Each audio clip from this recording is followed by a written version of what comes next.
ہے کیونکہ رمضان ہونے کے بعد بھی سب کو پتا ہے کہ چاند دکھتے ہی اللہ شیطانوں کو قید کر لیتا ہے.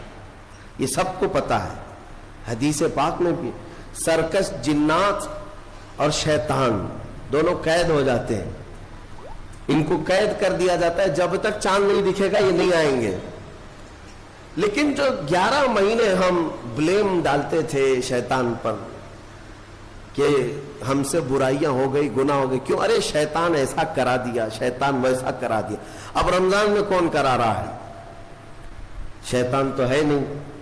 پھر فجر میں سوتا کیوں ہے؟ بغیر نماز پڑھے ٹانگ پھیلائے ویسی نماز قضا کر رہے. کون سا شیطان تمہیں سلایا؟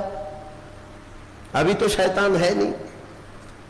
ابھی بھی بہت سارے لوگ چوری کا کھانا نہیں چھوڑتے, بہت سارے لوگ جھوٹ, دغا, غیبت یہ رمضان میں بھی نہیں چھوڑتے. تو یہ ان کو کون سا شیطان کروا رہا ہے؟ کون سا شیطان یہ برائیاں کرواتا ہے؟ اس کے جواب کے لیے ایک چیز سمجھنا ضروری ہے. یہ بات تو مشہور ہے کہ ساری برائیاں شیطان کرواتا ہے, ابلیس کرواتا ہے نا. لیکن آپ کو وہ واقعہ معلوم ہے جب آدم علیہ السلام کو اللہ تعالیٰ نے پیدا کیا اور سارے فرشتوں سے کہا کہ سجدہ کرو. کل ہی کی تفسیر میں نے عرض کیا, اس میں ابلیس بھی تھا. ابلیس بھی اس وقت بہکا ہوا نہیں تھا, گمراہ نہیں تھا, وہ اچھا تھا. ابلیس تو بہت عبادت کرنے والا تھا اللہ تعالیٰ کو. تو اس نے اللہ کے حکم کو ٹال کر آدم کو سجدہ نہیں کیا, غرور میں کھڑا رہا, نافرمانی کیا. تو اب میں یہ سوال کرتا ہوں کہ ہر ایک کو گمراہ کرنے والا شیطان ہے, تو شیطان کو کس نے گمراہ کیا تھا؟ اس کو کس نے روکا سجدہ مت کرنا آدم کو؟ کوئی ہے بہکانے والا؟ ارے وہ تو پہلا ابلیس ہے, اس سے پہلے تو کوئی ابلیس تھا ہی نہیں, اس سے پہلے تو کوئی شیطان تھا ہی نہیں. شیطان کو کس نے روکا کہ تو بڑا ہے, تو بلند ذات والا ہے, آدم مٹی سے بنا ہے؟ یہ خیال کس نے ڈالا؟ کون سا شیطان تھا اس سے پہلے؟ یہی بات سمجھنے کی ہے. محدثین نے مفسرین نے فرمایا ابلیس کو جس چیز نے سجدہ کرنے سے روکا وہ نفس امارہ ہے, وہ نفس ہے جو آج بھی تمہارے ساتھ ہے. ہاں شیطان تو قید ہو جاتا ہے رمضان کے شروع ہوتے ہی, لیکن نفس تو ساتھ میں رہتا ہے. اب پتا چلا کہ رمضان میں جو کچھ بھی غلطیاں یا کوتاہیاں یا گناہ کچھ لوگوں سے سرزد ہوتے ہیں تو یہ نفس کے پجاری ہیں, نفس ان کے ساتھ ہے. یہ نفس کی غلامی میں آ گئے اور نفس کے شکار ہو گئے. اسی لیے قرآن میں اللہ تعالیٰ نے اپنے رسول سے بھی یہ فرمایا اَرَأَيْتَ مَنِ اتَّخَذَ إِلَٰهَهُ هَوَاهُ أَفَأَنْتَ تَكُونُ عَلَيْهِ وَكِيلًا. اے رسول کیا آپ نہیں دیکھتے کچھ لوگ ایسے ہیں جنہوں نے اپنے نفسانی خواہشات کو اپنا خدا بنا لیا ہے, اپنی خواہشات کو اپنا خدا بنا لیا ہے. اے رسول کیا آپ ایسوں کی سفارش کریں گے, ایسے لوگوں کی وکالت کریں گے؟ یعنی رب تبارک و تعالیٰ نے فرمایا کچھ لوگ وہ ہیں جو اپنی خواہشات کی پوجا میں ہیں.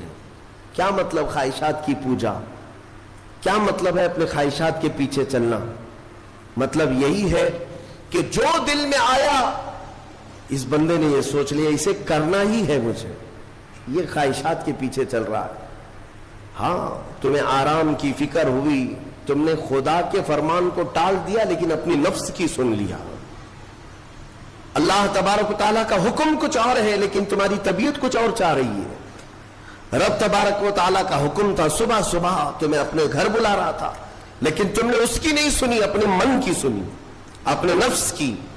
تو یہی تو ہوا نفس کی پوجا, یہی ہے نفس کی عبادت, نفس کی پرستش, جس کو قرآن میں کہا گیا ہے کہ کچھ لوگ ایسے ہیں جنہوں نے اپنی خواہشات کو خدا بنا لیا. یہ نفس امارہ جس کے بھی اوپر حاوی ہو جاتا ہے, اچھے اچھوں کو یہ ان کا تقوی بھسم کر دیتا ہے, ایمان سے بھی دور کر جاتا ہے. اس لیے میرے عزیزوں میں جو عرض کرنے جا رہا ہوں وہ یہ ہے کہ ہمارے لیے زندگی میں سب سے بڑا چیلنج اپنے نفس امارہ سے لڑنا.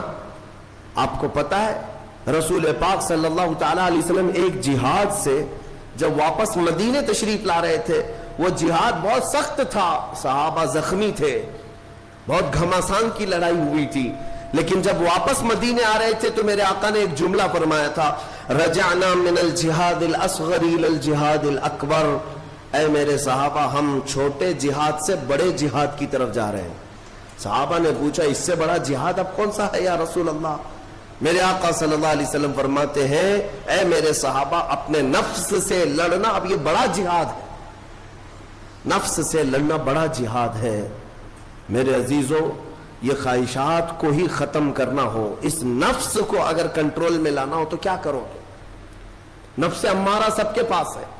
قرآن میں مولا فرماتا ہے, وما ابرئ نفسی ان النفس لامارۃ بالسوء الا ما رحم ربی.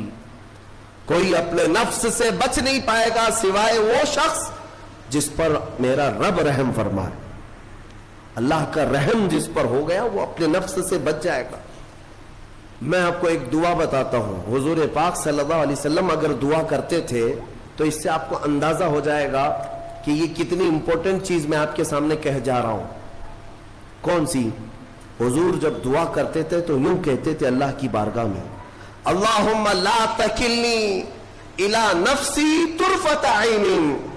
اے اللہ, تو مجھے میرے نفس کے حوالے ایک منٹ کے لیے بھی مت دینا, تو اپنی حفاظت میں رکھ. حضور جب یہ دعا کرتے تھے کہ مجھے میرے نفس کے حوالے ایک منٹ کے لیے, طرفۃ عین کہتے ہیں پلک جھپکنے کے برابر, اتنے ٹائم کے لیے بھی اے اللہ تو مجھے میرے نفس کے حوالے مت کرنا, تو اپنی حفاظت میں رکھ. سید الانبیاء جب یہ دعا کرتے ہیں تو اندازہ کرو اے مومنو, نفس کی تباہ کاریاں کیا کیا ہیں. یہ کتنوں کو ہلاک کر دیتا ہے, کتنوں کا عمل ضائع کرتا ہے, کتنوں کا ایمان ختم کرتا ہے. اب میں جو بات کہہ رہا ہوں وہ یہ توجہ سے سنو.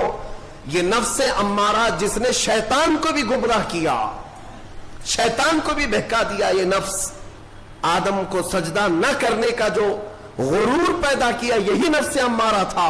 اس نفس امارہ کو اگر کوئی کنٹرول کرا سکتا ہے تو وہ ماہ رمضان المبارک. بس یہی ہے رمضان کی فضیلت. رمضان المبارک اس لیے تمہیں دیا گیا کہ بڑی بڑی طاقتیں تمہارے نفس کو قابو میں نہیں کر پائیں گی, لیکن رمضان کے روزے تمہیں کنٹرول میں لے آئیں گے, کنٹرول میں لائیں گے. اب سمجھ میں آیا کہ روزے کیوں رکھائے جا رہے ہیں؟ ارے گرمیوں کی شدت ہے, ادھر حلق سوکھا جا رہا ہے, پیٹ پیٹ سے لگ جاتا ہے. ان لوگوں کو پوچھو روزہ کیسا ہوتا ہے جو مزدوری کرتے ہیں, ان لوگوں سے پوچھو جو دن بھر کام کاج کرتے ہیں. میرے عزیزوں, روزے رکھنے کے بعد کیا رب تبارک و تعالی کسی کو اس کی طاقت سے زیادہ تکلیف دینا چاہتا ہے؟ نہیں میرے عزیزوں, وہ رحمان ہے. اس نے جب تمہیں ماں کے پیٹ میں 9 مہینے رزق دیا تو کیا کائنات میں نہیں دیتا؟ تمہیں ماں کے پیٹ میں بھی رزق دیتا رہا. تم جب دنیا میں آئے تو ظلم نہیں بلکہ یہ عین کرم ہے. اللہ تبارک و تعالیٰ کا رحم ہے تم پر کہ وہ مولا ہماری اصلاح چاہتا ہے کہ ہمارے اندر تقویٰ آ جائے, جسم میں بھی اور روح میں بھی.